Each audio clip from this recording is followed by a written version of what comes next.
Maraming gustong mag-business, kaso nga lang, meron silang problema. Konting problema.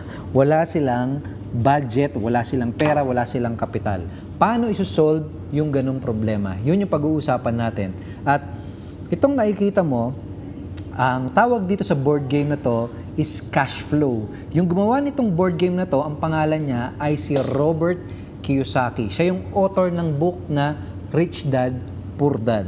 At doon sa book na yon, meron siyang isang lesson na tinuro.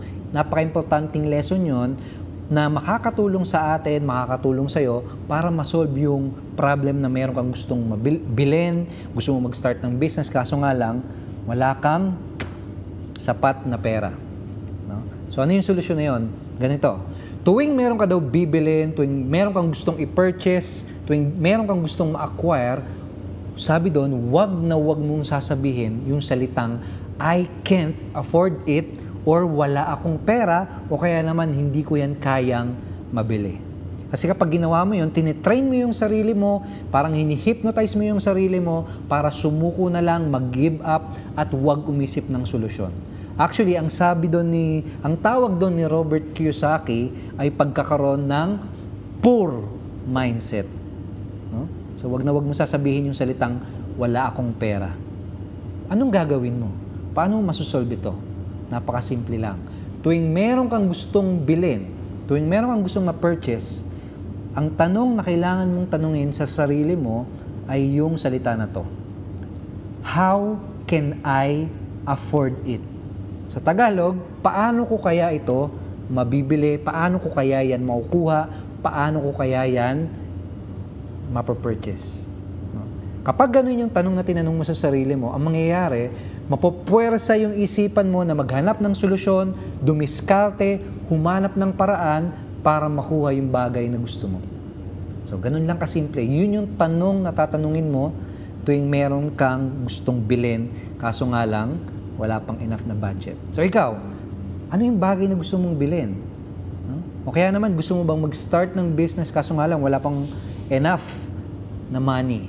So, tanungin mo yung importanteng question na yun, no? How can I afford it? Yun yung tutulong sa'yo para makahanap ng paraan, no? Para makahanap ng solusyon. Okay? So, I hope gamitin mo yon dahil simple lang niya, pero kapag inadapt mo yon sa buhay mo, pwedeng yun yung magpabago ng buhay mo. Yung ganung pagkakaroon ng mindset, no? Pwedeng makatulong yun sa'yo in the long run. Actually, ang sabi doon ni Robert Kiyosaki, yung ganong klase ng mindset ay ang pagkakaroon ng rich mindset. Ganon mag-isip yung mga successful at mayayamang tao. No? Hindi sila automatic na biglang sinuwerte na lang, yumaman na lang. Kaya sila naging successful ay dahil yung mga problems na na-encounter nila, hinanapan nila ng solusyon. Inisip nila kung paano masosolve yung mga problem nila, no? For example, yung wala kang budget, wala kang pera, isang problem lang 'yon. No? Isang problem lang 'yon at ang challenge na 'yon para ma-solve mo siya ay isipin mo kung paano mo siya masosolve, no? Start brainstorming, asking and pushing yourself kung paano masosolve yung problem na 'yon. So ikaw, again, tatanungin kita. Ano yung mga bagay na gusto mong mabili, ma-acquire, ma-purchase? Kaso nga lang, wala pa. Tanungin mo yung sarili mo, how can I afford it?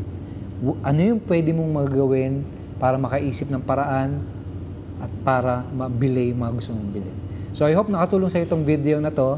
This is Edward Reformina. At kung nagustuhan mo yung mga ganitong video, make sure na mag-like, mag-follow ka dito sa page at channel na to. At magkita tayo sa next na video.